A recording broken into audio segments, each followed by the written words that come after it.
नमस्कार। News observer के खास कार्यक्रम विशेष में आपका हार्दिक स्वागत है। मध्य प्रदेश में कर्मचारी संगठन इस बात को लेकर परेशान हैं कि एक तरफ जहां सरकार आर्थिक संसाधनों की कमी का रोना रोकर उनके वेतन वृद्धि की बात हो, डीए की बात हो, उन सबको रोके हुए है, वहीं दूसरी ओर फिजूल खर्ची में कहीं से कोई कटौती नहीं हो रही है। चाहे बात हवाई उड़न खटोलों की हो या फिर पूर्व मुख्यमंत्रियों की मूर्तियां लगाने की हो। लोग ये भी पूछ रहे हैं कि आखिर सरकार क्या उदाहरण पेश करना चाह रही है। आज इसी विषय पर चर्चा करेंगे और ये भी जानने की कोशिश करेंगे कि सरकार की जो फिजूल खर्ची रोकने की मुहिम है वो कितनी कारगर है और क्या कर्मचारी वर्ग उससे संतुष्ट है। चर्चा की शुरुआत करें उससे पहले मेहमानों का परिचय जो इस परिचर्चा में भाग लेंगे। आज हमने विशेष तौर पर कर्मचारियों से जो जुड़े हुए संगठन हैं उनके नेताओं को आमंत्रित किया है। उदित भदौरिया जी हैं, संघर्ष मोर्चा है जो कर्मचारी संगठनों का प्रांत व्यापी, उसके प्रदेश अध्यक्ष हैं वो। और बात करें अगर निगम मंडल के कर्मचारियों की तो बलवंत सिंह रघुवंशी जी हैं, महामंत्री हैं, वो यहाँ पर निगम मंडलों के कर्मचारियों की बात।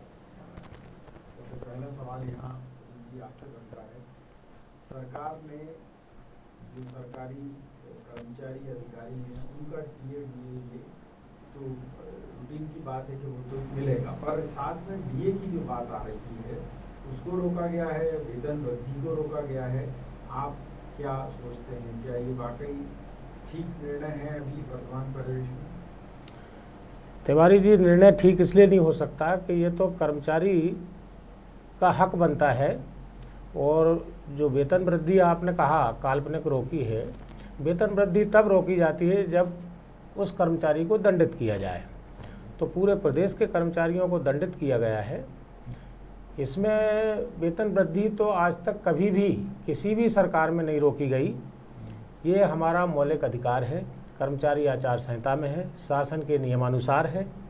तो हम आपसे कहना चाहते हैं कि अगर वेतन वृद्धि रोकी है तो वो तो सभी कर्मचारियों को प्रदेश के आपने दंड दिया है, और दंड का प्रावधान सभी के साथ एक जैसा नहीं हो सकता है, ये गलत है। दूसरा जो आपने कहा डीए का, तो डीए तो वार्षिक हमें मिलता ही है। डीए 5% आपने 17% हो गया है। केंद्र सरकार में भी आप हमें 5% पीछे रखे हुए हो। जिनकी 1 जनवरी से लगती है उनको 5 मिल गया, और जुलाई से लगती है उन्हें नहीं मिला। तो ये तो भेदभाव की नीति डाल दी है राज्य शासन ने। दूसरा, राज्य शासन से जो चर्चाएं भी हुई हैं तो उनने उसमें बोला भी है कि हम आपको दिवाली तक सब दे देंगे। आदरणीय नरोत्तम मिश्रा जी से चर्चा हुई थी, मिश्रा जी का ये रुख था कि हम आपको त्यौहार तक सब कर देंगे। तो हम लोग संतुष्ट भी थे, लेकिन राज्य सरकार ऐसा कोई आदेश जारी करे जिससे हमें संतोष प्राप्त हो।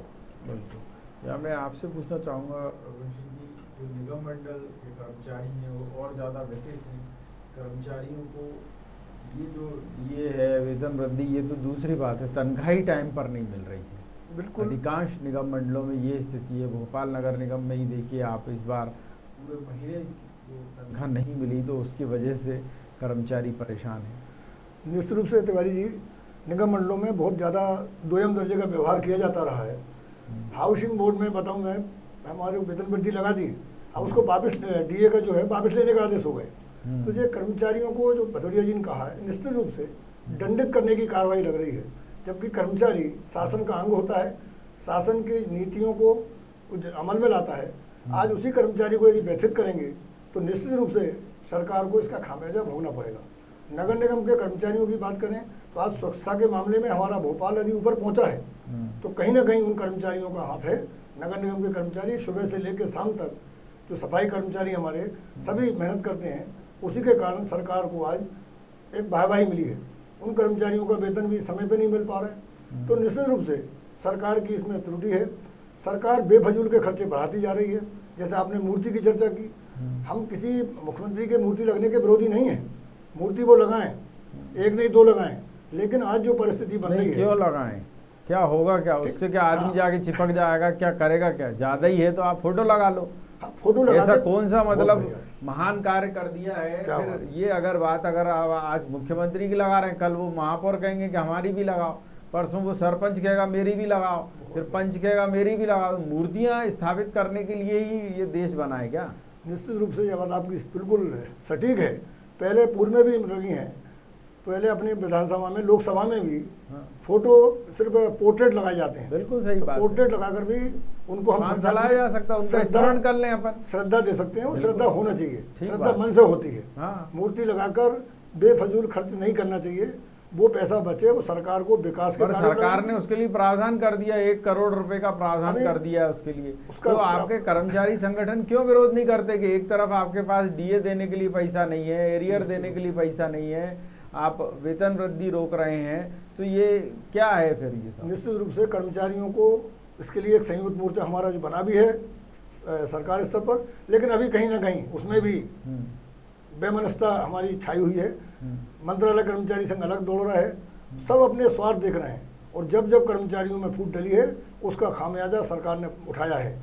फूट डालो राज करो की नीति अंग्रेजों की रही है, वही नीति वर्तमान में या इसके पहले भी सरकार ने 15 महीने भी हमको दुखी किया था।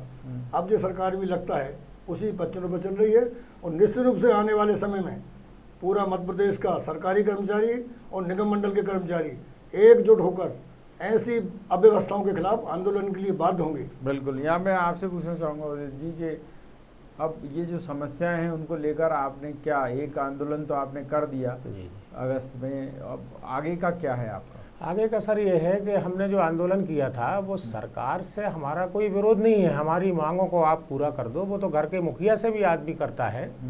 आप हमारे मुखिया हैं, राज्य सरकार के अधीनस्थ हैं हम लोग, तो हम अपनी मांगों को रखते हैं, मांगों को लेकर आंदोलन करना जायज़ है, इसमें कोई विरोधाभास की बात नहीं है। वो हमने किया था 24 अगस्त को। लगभग सभी कर्मचारी अधिकारी संगठन, कुछ संगठनों को छोड़कर बाकी सभी का नैतिक और फिजिकल सभी तरह से समर्थन था, और वो सफल हुआ। पूरे जिलों में 13 अगस्त को ज्ञापन दिए गए सभी जिला कलेक्टरों को, जनपद सीओ को, तहसील में एसडीएम्स को, सभी को ज्ञापन दिए, जिलाध्यक्ष, तहसील अध्यक्ष, ब्लॉक अध्यक्षों ने। दूसरा जो चरण है, हमारी जो चर्चा चल रही राज्य शासन में भी, वित्त मंत्री जी से भी चर्चा हुई, तो उनका कहना था स्थिति ठीक नहीं है, फिर भी हम विचार करेंगे। हमारा उनसे ये कहना था विचार की क्या बात है, आप कोई आदेश जारी कर दो, विचार पे विश्वास करना उचित नहीं होगा। इसलिए हमने दूसरा आंदोलन रखा है, और वो हमारे बैनर के नीचे रखा है, जागरूक अधिकारी कर्मचारी संयुक्त समन्वय कल्याण समिति मध्य प्रदेश। और सभी संगठनों का लगभग नैतिक और मौलिक समर्थन है, क्योंकि इस कार्य का कोई विरोध नहीं करेगा हमारे अधिकारों का। उसके तहत हमने रखा है 15 सितंबर को सभी जिला, तहसील और ब्लॉक स्तर पर क्रमशः जिलाध्यक्ष देंगे जिले में कलेक्टरों को, और तहसील में एसडीएम्स को देंगे, तहसील अध्यक्ष और ब्लॉक अध्यक्ष जनपद सीओ को देंगे, और प्रदेश में हमारी जो बॉडी है वो चीफ सेक्रेटरी महोदय को देगी, मुख्य सचिव महोदय को। और 28 सितंबर को हम लोग कलम बंद 1 दिवसीय फिर रखा है। इस विरोधाभास को इसलिए रखा है कि हमारी मांगे आप नहीं मानते हो, तो कर्मचारी जब जब परेशान हुआ है तो सरकारें चली गई हैं, सत्ता बदल गई है। इस बात को एक बात उठती है ना कि बार बार कलम बंद हड़ताल करने से तो आम जनता परेशान होगी, कोई ऐसा आंदोलन या ऐसा कोई जरिया नहीं है जिससे जनता भी परेशान ना हो और सरकार को भी एहसास हो कि कर्मचारी नाराज है? वो सर क्या है, कर्मचारी जो है वो सड़कों पे तो आ नहीं सकता, कर्मचारी अपने आचरण संहिता के अंतर्गत चलता है, कुछ नियमों से बंधा हुआ होता है। और इस समय जो कोरोना काल चल रहा है इसमें सभाओं की अनुमति भी नहीं है, तो इसलिए हम ऐसा कोई कृत्य नहीं कर सकते। संविधान के दायरे में रखते हुए हम लोग काम कर रहे हैं, हम लोग वो भी कर सकते जो आप कह रहे हो, लेकिन ये उचित समय नहीं है उसके पर आप विरोधी करना है तो आप जिसको कहते हैं ना कि काले कपड़े पहन लें विरोध के लिए, वो काला दिवस 1 घंटे नारे लगा लें, काला दिवस, ताकि जो विभागीय प्रमुख हैं उनको ये पता चले बात, उनको ये एहसास हो कि हाँ भाई ये जो हड़ताल है वो ठीक नहीं है। क्योंकि जब तक विभागीय प्रमुखों को परेशानी नहीं होगी उनको आपकी हड़ताल से कोई लेना देना नहीं, जनता परेशान होती है। नहीं, जनता का इससे कुछ नहीं है, इससे कलम बंद आंदोलन से कोई फर्क 1 दिवसीय नहीं पड़ता है। आप बताइए, ये जो बैठे हुए हैं विभाग अध्यक्ष हों या राजनेता हों, इन पे क्या फर्क पड़ेगा, या विभाग अध्यक्षों से? आप उनके कमरों का अगर घेराव कर लेते हैं, आप उनके यहाँ तालाबंदी कर देते हैं, आप उनके जो वाहन हैं उनको चलाना बंद कर देते हैं, तो बात बनती है कि हाँ भाई आज परेशान हो गए सारे। इस मुद्दे पे भी हमारी बात हुई थी, हाँ। वरिष्ठ अधिकारियों से भी हुई, कुछ राजनेताओं से भी। चूंकि ये समय जो है कोरोना काल का, इसमें हम वो कृत्य नहीं कर सकते, किसी अधिकारी का घेराव कर दें, क्योंकि 5 लोगों से ज़्यादा हम इकट्ठे नहीं हो सकते हैं। 5 ही कर दें, 5 में ही सोशल डिस्टेंसिंग रखते हुए सभी जिला, तहसील और ब्लॉक स्तर पर ये किया गया था। जो आप कह रहे हो किया गया, कलेक्टरों को भी हम लोगों ने अपने स्तर पे यहाँ प्रदेश में किया, वहाँ भी इसी जो आप बोल रहे हो उसी तरह से किया था। नारेबाजी भी की थी, ज्ञापन भी दिए थे।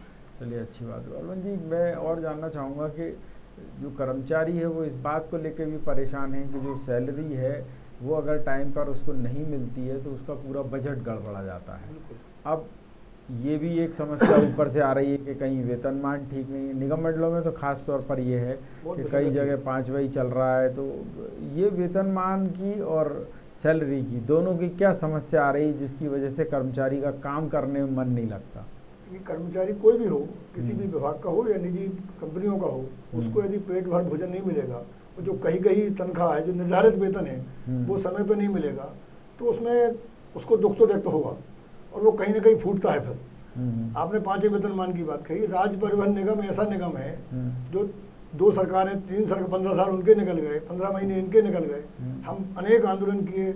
जो गोविंद सिंह जी आज वर्तमान में परिवहन मंत्री हैं, इनके बंगले पे हम, कांग्रेस सरकार थी जब भी ये मंत्री थे, हम लोग बंगले पे पहुंचे, उल्टा पुलिस से हमको दबाया। लेकिन वहाँ पर जो समस्या रही है, वहाँ के कर्मचारियों को ना तो उस निगम को पूरा बंद कर रहे हैं, उसकी परिसंपत्तियाँ पड़ी हुई हैं, उसको बेचकर भी यदि तनख्वाह दें तो दे सकते हैं। आज उनको 17 महीने से तनख्वाह नहीं मिली। तो आज आप देखें इतने त्यौहार निकल गए, तो वहाँ के कर्मचारियों का जीवन यापन कैसे हो रहा होगा?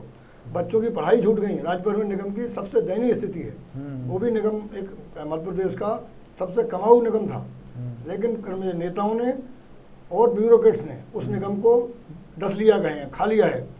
और ऐसी स्थिति सभी निगम मंडलों में होती जा रही है। हाउसिंग बोर्ड में हमें 99 करोड़ के घाटे में बताया जाता है, जबकि अभी हमने विदिशा में प्लाट बेचे, 68 लाख का ऑफर था, हमको 2 करोड़ 32 लाख उसके अगेंस्ट मिले। 1 करोड़ 64 लाख का शुद्ध लाभ हुआ 5 प्लाटों में। तो हाउसिंग बोर्ड तो कभी घाटे में हो ही नहीं सकता, क्योंकि सरकार हमको जमीन सस्ते में देती है, हम उसको डेवलप करके कलेक्टर रेट से बेचते हैं, डेवलप करके बेचते हैं, व्यवस्थित बेचते हैं। ठीक बात। तो इसी प्रकार जो ब्यूरोक्रेट जो हैं, हमारी पूर्व कमिश्नर ने हम हाउसिंग बोर्ड को कम से कम 10 साल पीछे कर दिया। उनके 2 साल के कार्यकाल में हाउसिंग बोर्ड को तहस नहस कर दिया है। अब जरूर नए आयुक्त आए हैं, श्री भरत यादव जी, जो युवा हैं, उनसे बातचीत हुई थी। निश्चित रूप से उनका सोच बहुत अच्छा है। सबसे पहली उनकी जो विचार था कि जहाँ पब्लिक डीलिंग है, पब्लिक डीलिंग के जगह अच्छी व्यवस्था होना चाहिए, जो आम जनता आए उसको व्यवस्थित करना चाहिए। तो हमने वो बात कही कि पर सवाल ये है कि जनता की तो बात कम हो रही है ना। अब आप देखिए, छतरपुर का एक मामला आया है जिसमें प्रधानमंत्री कार्यालय यानी खुद नरेंद्र मोदी ने, उनके कार्यालय ने अप्रसन्नता जाहिर की है, नाराज़गी जाहिर की है छतरपुर कलेक्टर शीलेंद्र सिंह के खिलाफ। ठीक है, क्या कहा है उन्होंने कि पूर्व केंद्रीय मंत्री हैं, वहाँ के सांसद हैं बीजेपी के वीरेंद्र कुमार, उनको दिशा की बैठक में बुलवा लिया गया, कलेक्टर खुद नहीं पहुंची। अब जब केंद्र प्रवर्तित योजनाओं की समीक्षा के लिए सांसद को आपने बुला लिया, छोटे अधिकारी कर्मचारियों को बुला लिया, कलेक्टर पहुंच नहीं रहा, ये क्या अराजकता है? आपको नहीं लगता कि एक तरफ तो सिस्टम को दुरुस्त करने की बात की जा रही है, आर्थिक तंगी खत्म करने की बातें कही जा रही हैं, जब योजनाएं सही समय पे नहीं चलेंगी, उनका इम्प्लीमेंटेशन नहीं होगा तो घाटा तो और बढ़ना ही है। बिल्कुल, ये तो बहुत बड़ा एक अनुशासनहीनता है, जो मध्य प्रदेश शासन की, मैं तो कहूँगा अकर्मण्यता है कि कलेक्टर या ब्यूरोक्रेट सरकार के बुलावे पर या केंद्र की योजनाओं पर अमल न करे। हम लोगों को दंडित तो बहुत जल्दी कर दिया जाता है, जो तृतीय वर्ग का, चतुर्थ वर्ग का और सेकंड क्लास का ऑफिसर है, उसको तो दंडित करने में ब्यूरोक्रेट पीछे नहीं रहते। अब जब ये ऐसे करते हैं तो इनके खिलाफ भी सख्त कार्रवाई होना चाहिए। मैं आपको तो ये क्यों नहीं करते हैं ये लोग ऐसा? क्योंकि वो व्यवस्था की कमी। हम तो आपको धन्यवाद देंगे कि आपने एक ब्यूरोक्रेट्स का, एक अकर्मण है जो अनुशासनहीन ब्यूरोक्रेट्स है, उनकी बात आपने उठाई। निश्चित रूप से गृह मंत्री जी को, सामान्य प्रशासन मंत्री जी को इस पर संज्ञान लेना चाहिए, और ऐसे कोई भी अधिकारी हो जो कर्मचारियों के साथ या आम जनता के साथ दुर्व्यवहार करते हैं या उनकी समस्याओं को नहीं सुन पाते हैं, ऐसे व्यक्तियों के खिलाफ वो किसी भी स्तर का हो, सख्त कार्रवाई होना चाहिए। मैं इसके पक्ष में हूँ।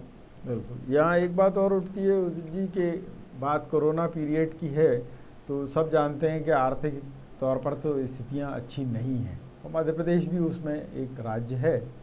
पर क्या सरकार ने कभी आप लोगों को बुलाकर इस विषय पर चर्चा की कि नहीं, अपन को और ज़्यादा प्रोडक्टिविटी देना है, और ज़्यादा उत्पादकता देना है, योजनाओं का क्रियान्वयन समय से करना है, समय से ऑफिस आना है और मेहनत से काम करना है कि 4 महीने अपने खाली चले गए तो अपन उसको कंपनसेट कर दें? अभी ऐसी कभी बैठकें हुई हैं आप लोगों की? तिवारी जी, ऐसी बैठक में कभी भी, जो अभी रघुवंशी जी ने बोला कि तृतीय चतुर्थ श्रेणी के कर्मचारी या सेकंड क्लास के अफसरों को कोई भी योजना बनाते समय राज्य सरकार उनके साथ कोई मीटिंग नहीं करती है। ये होती है बड़े ब्यूरोक्रेट्स के साथ, और सारे आईएएस लोग होते हैं उसमें। इसमें हम लोगों से कोई सलाह नहीं ली जाती है।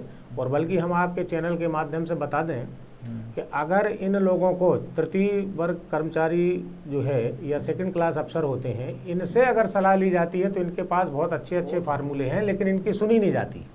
जब उनकी आप मानोगे नहीं, उन्हें बुलाओगे नहीं, तो योजना कहाँ से बनाओगे? वो ब्यूरोक्रेट्स जो सलाह देते हैं योजना बनाने की, वो सलाह देते हैं जिसमें उनका लाभ हो। एसी चैम्बर वाले, ये सभी एसी चैम्बर वाले लोग होते हैं। तो योजनाएं बनाने या उन पर क्रियान्वयन करने का प्रश्न तब उठता है जब हम लोगों से पूछा जाए। पूछते ही नहीं है आपसे। जी, क्योंकि आप भी एक प्रांताध्यक्ष हैं एक संगठन के, तो कभी अभी देखा जाए ये 4 महीने 5 महीने में कभी आप लोगों को नहीं बुलाया गया? नहीं, कभी नहीं। इनने क्या, बल्कि कोई भी सरकार, ये सरकार हो या इससे पहले की सरकार हो। नहीं, पर अभी आपदा काल है तो ऐसे में बुलाकर सलाह मशवरा किया जा सकता है, पूछा जा सकता है कि भाई कैसे सिस्टम को सुधारा जाए ताकि आर्थिक जो तंगी है उसको दूर कर पाएं, वसूली सिस्टम ठीक हो और जो वाकई इस समय पीड़ित प्रताड़ित व्यक्ति है उसको न्याय मिल पाए। तिवारी जी, हम लोगों के पास तो वही योजनाएं हैं। होता क्या है कि जिसका नाम हो जाता है या जो ब्यूरोक्रेट्स हैं, इन्हीं से सलाह ली जाती है। अगर हम लोगों से सलाह लेते हैं तो चूंकि हम अपने व्यक्तिगत ये बात कर रहे हैं कि हमारे पास वो फार्मूले हैं, हमने एक ड्राफ्ट बना रखा है, लेकिन हमें सरकार बुला के पूछे, ये सरकार, प्रदेश की सरकार बहुत जल्दी बहुत अच्छे आर्थिक लाभ को प्राप्त कर सकती है, लेकिन जब हमें महत्व नहीं दिया जाएगा, हमें बुलाओगे नहीं, तो हम क्यों बोलेंगे? हाँ, तनख्वाह नहीं दे रहे हैं, टाइम हमारे पास है वो नहीं फार्मूले दे रहे हैं। ये दिल्ली की तरह मध्य प्रदेश को भी हम सेल्फ डिपेंड कर सकते हैं। हमारे पास व्यक्तिगत फार्मूले हैं। बिल्कुल। और ये जो बात उठती है कि चाहे आईएएस हो, आईपीएस हो, आईएफएस हो, इनकी सैलरी, इनके डीए इनके टाइम पर हो जाते हैं क्या? हाँ, नहीं, इनका कुछ नहीं रुकता है। इनका कुछ भी रोकने में वो राजनेता सक्षम नहीं है, क्योंकि सरकार के ये महत्वपूर्ण अंग हैं और इनके बिना सरकार चलती नहीं। महत्वपूर्ण अंग तो आप भी हैं। नहीं, महत्वपूर्ण अंग इट मीन्स उनके लिए फायदेमंद है, राजनेताओं के लिए। हम लोग क्या ये मतलब क्या खुलेआम भ्रष्टाचार चल रहा है? नहीं, हम भ्रष्टाचार की बात नहीं करेंगे। अपन विदाउट प्रूफ भ्रष्टाचार नहीं कह सकते, लेकिन अप्रत्यक्ष रूप से ये कह सकते हैं कि ये हर वो योजना को क्रियान्वयन करवाते हैं जिससे इनका लाभ होता है। नहीं, पर सवाल ये उठता है, जैसे मैंने छतरपुर का उदाहरण दिया, एक सांसद है, पीएमओ के निर्देशों के अनुसार वो बैठक हो रही है, दिशा केंद्र प्रवर्तित योजनाओं की जो समीक्षा होती है उसका नाम है दिशा।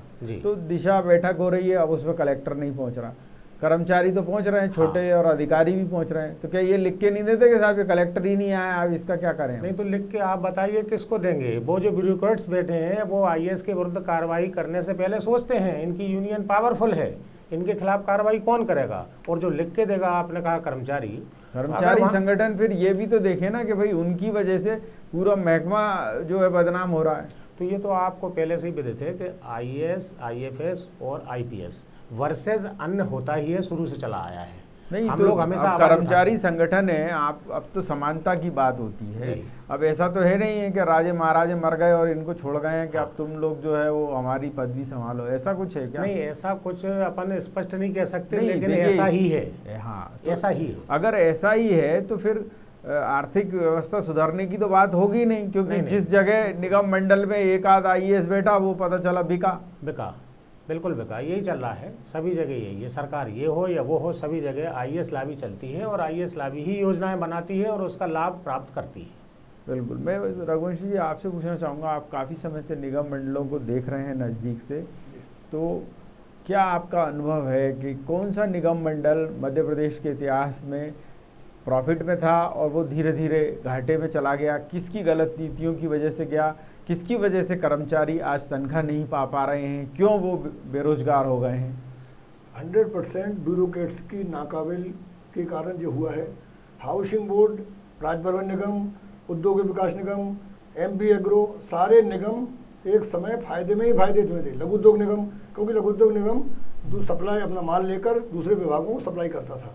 आज व्यवस्था इन्हें ऐसी बना ली है, कोई भी परचेसिंग होगी ब्यूरोक्रेट्स आदेश जारी कर देगा, अलग से सप्लायर आ जाएंगे। अब उसमें खुली बात है, कहीं ना कहीं उसमें स्वार्थ छिपा रहता है। लघु उद्योग निगम के माध्यम से जो सप्लाई होती थी उसमें क्वालिटी रहती थी और एक निगम का दूसरे उस निगम का फायदा भी होता था। आखिर वो सरकार का उपक्रम है। तो ऐसी अनेक व्यवस्थाएं ब्यूरोक्रेट्स ने खड़ी कर ली हैं, सेटअप ऐसे बना लिए हैं ताकि वो ब्यूरोक्रेट SAS के अफसरों को, जो राज्य प्रशासनिक सेवा के अफसरों को अपनी सेवा में ले सकें।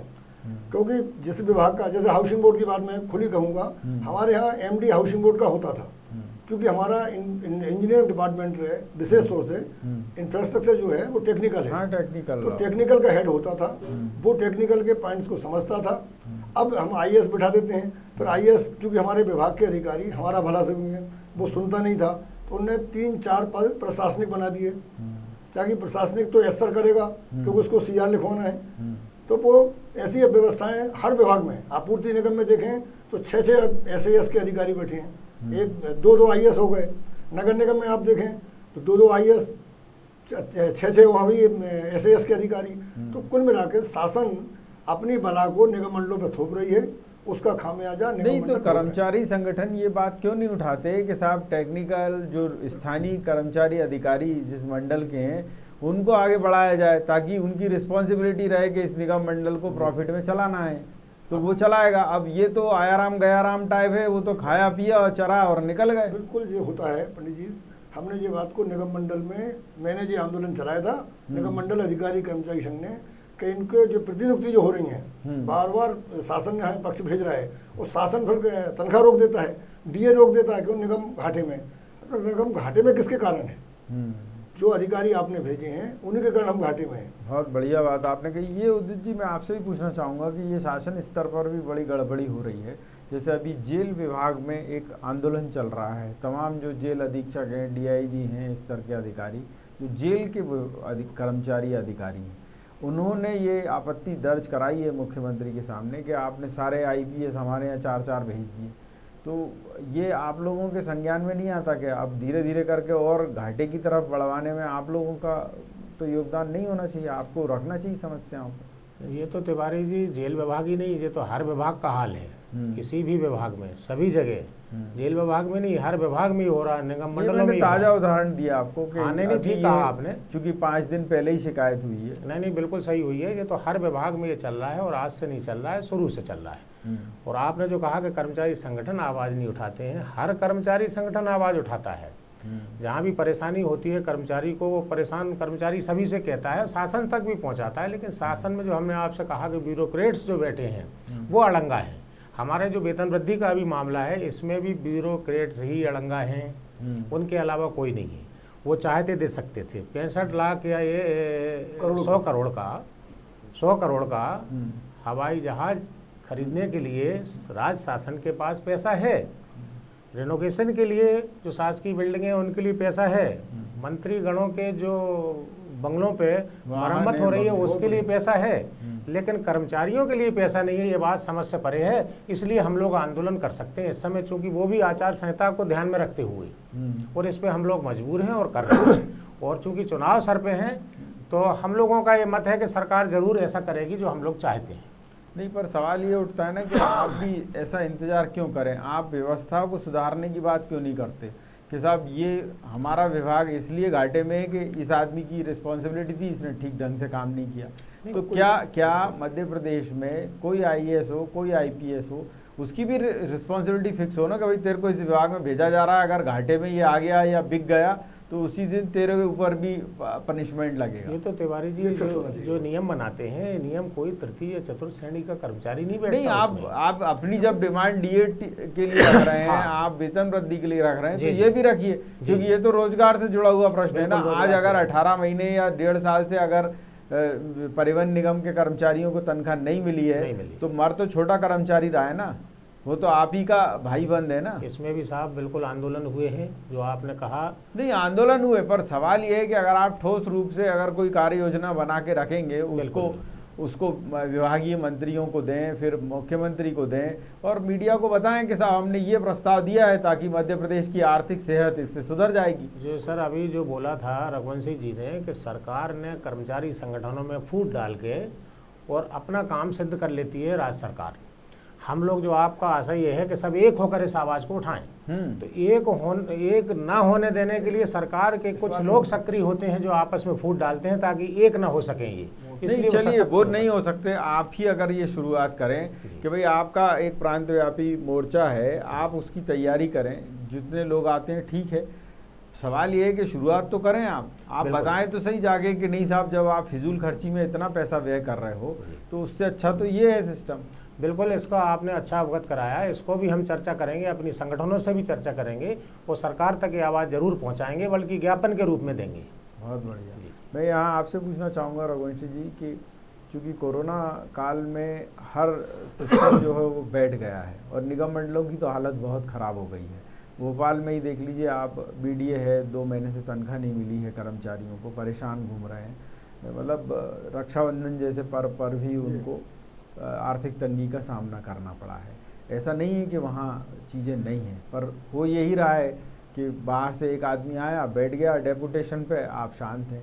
तो पहले ये होता था कि कोई भी डेपुटेशन पे आता था तो उसका विरोध शुरू होता था। अब तो निगम मंडल कर्मचारी संघ ने भी विरोध बंद कर दिया है। विरोध बंद कभी नहीं किया। इसके पहले हाउसिंग बोर्ड में तिलन संघ के श्रीमान को भेजा था, श्री गोड़ा करके थे। उन्होंने अपनी जब हिटलरशाही चलाई थी तो हमने चैलेंज किया था और उनको मुकेश गुप्ता जी के रहते उनको वापस, अरुण भट्ट साहब के टाइम हमने वापस करवाया है। हमने ऐसे थोपे हुए अधिकारी हम पसंद नहीं करेंगे। जो निगम हाउसिंग बोर्ड चल रहा है ना, नगर निगम में यही है स्थिति, बीडीए में यही है, हाउसिंग बोर्ड में यही है, सभी जगह तो आ रहे हैं डेपुटेशन। आपका कहना बिल्कुल सुझाव बहुत काबिल गौर है। और मैं तो भदौरिया जी से भी कहूँगा, सुधीर नायक जी से कहूँगा, अजय श्रीवास्तव, नीरू जी और सारे कर्मचारी संगठनों के जो प्रमुख हैं वो अपना अहम त्यागें। छोटे मोटी बातों को भूलकर एक समन्वय समिति संयुक्त जो बना है संयुक्त मोर्चा, उसके साथ ही मिलकर यदि एक बृहद आंदोलन करें तो आपको ध्यान होगा नाना प्रसाद शर्मा जी के टाइम पे, माननीय अर्जुन सिंह जी के टाइम पे बड़े बड़े आंदोलन हुए हैं, मुख्यमंत्री तक उनसे मिलने पहुंचे हैं। आज कहीं ना कहीं ये कमी हम कर्मचारी संगठनों के बीच आई है। हम अपने क्षणिक स्वार्थों के कारण या कहें कुछ लोग व्यक्तिगत काम कराने के चक्कर में सरकार के खिलाफ खड़े नहीं होते, लेकिन जब हमारी मांग की बात आए, हमारे अधिकारों की बात आए, हम लोगों को व्यक्तिगत स्वार्थ छोड़कर एक रूप से जो भदौरिया जी ने आंदोलन शुरू किया है, संयुक्त मोर्चे को मैं बधाई दूंगा। और निगम मंडल के सारे कर्मचारी, यदि सरकार ऐसे ही अड़ी रही तो हम लोगों को आने वाले 27 उपचुनाव में कुछ ना कुछ करके दिखाना पड़ेगा, तब सरकार के कान खड़े होंगे। बिल्कुल। और ये जो आर्थिक तंगी की बात कही जा रही है, क्या वाकई आर्थिक तंगी है सरकार की या फिर ये सब एक आवरण बनाया जा रहा है? जिससे आवरण है, ढकोसले बनाए जाते हैं। माननीय मुख्यमंत्री जी शिवराज सिंह जी ने जब चार्ज लिया था तो मैंने नरोत्तम मिश्रा जी का बयान सुना था। उन्होंने कहा हम तो सब दे रहे हैं, कन्या योजना हमने शुरू कर दी, कमलनाथ जी ने 51 किए थे लेकिन दिए नहीं। पर कर्मचारी संगठन ये बात क्यों नहीं कहते हैं कि साहब ये फोकट की चीजें जो है वो एक लिमिट में करो, पहले जो जेन्युइन है वो काम तो करो।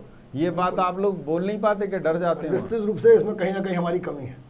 सरकार को बढ़िया बात आपने कही है। यहाँ उदित जी यही सवाल आपसे भी कि आप प्रांत व्यापी कर्मचारी संगठन के नेता हैं और अगर ये चीज़ सामने आ रही है कि फिजूल लुटाने के लिए आपके पास पैसा है, मालूम है कि जो चीज़ एसेंशियल है, आज किसान की बिजली तो माफ़ नहीं हो रही है, उसको तो कर्जा भी भरना पड़ रहा है, उसको बिजली के बिल नहीं जमा कर रहा तो उसके ट्रैक्टर ट्रॉली भी उठा ले जा रहे हैं कर्मचारी, क्योंकि उनकी मजबूरी है, वो बंधे हुए हैं सब।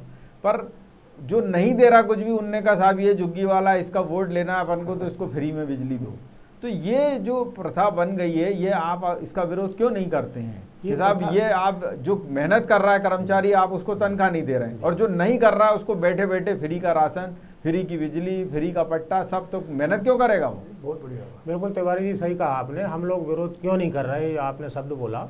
तो हम लोग विरोध जो है जनता से जुड़े हुए किसी मामले का विरोध नहीं कर सकते, ये हमारे आचरण नियम में है। हम कर्मचारी की बात रख सकते हैं और आपका सही है। सवाल ये है कि आर्थिक तंगी का ही बहाना बनाया जा रहा है। रघुवंशी जी ने कहा कोई आर्थिक तंगी नहीं। अगर सिस्टम को आप ठीक कर लें, ये फिजूल का लुटाना जो बंद कर दें, फिजूल खर्ची के साथ मूर्तियां लगाएंगे, अब कहने लगे साहब वो हवाई जहाज खरीदेंगे, फिर एक और कोई हेलीकॉप्टर खरीदेंगे, तो तो ये चीजें तो आपके संज्ञान में है ना, नहीं आप नहीं बता बिल्कुल तो है। सकते और हैं ना? ये हम इसका समर्थन करते हैं कि 1 रुपये किलो गेहूं, 1 रुपये किलो चावल, बिजली मुफ्त में, तो इसका कोई इससे वजह नहीं। भाई निकम्मा। लुटा कौन? आज निगम निगम मंडल में तो ये- एमपी भी बंद हो गया हाँ ना। हाँ बिल्कुल MBB बिल्कुल, बिजली कंपनी बंद बिल हुआ माफ कि नहीं? करना। और उसकी वजह से आज अगर रघुवंशी जी जो कह रहे हैं सही बात तो कह जी, रहे हैं ना, कम जी, से कम कि हाँ एक आईएएस आया, उसने लेके हाजू करते हुए अधिकारी नहीं नहीं मिलके बिल्कुल फिजूल और खर्ची नेता के है, साथ बल्कि बेच डाला। जी जी, वे फिजूल खर्ची पे ये बिल्कुल सच है कि ये फिजूल खर्ची है कि हम उनको निकम्मा बना रहे हैं अगर उन्हें फ्री में कोई सामग्री बहुत बांट रहे हैं। बढ़िया बात आपने कही है। और मेरे पास चर्चा का इतना ही समय था। दोनों कर्मचारी नेताओं की अगर हम बात सुने, और सबसे बड़ी बात ये कि सिस्टम में जो कमियां हैं उनको सुधारने की बात कोई राजनीतिज्ञ नहीं कर रहा है, कोई नेता नहीं कर रहा है। सबसे बड़ी कमी ये भी है कि कर्मचारी संगठन अपनी जेन्युइन मांगों को लिए भी भीख जैसी मांग रहे हैं, जबकि ऐसा होना नहीं चाहिए।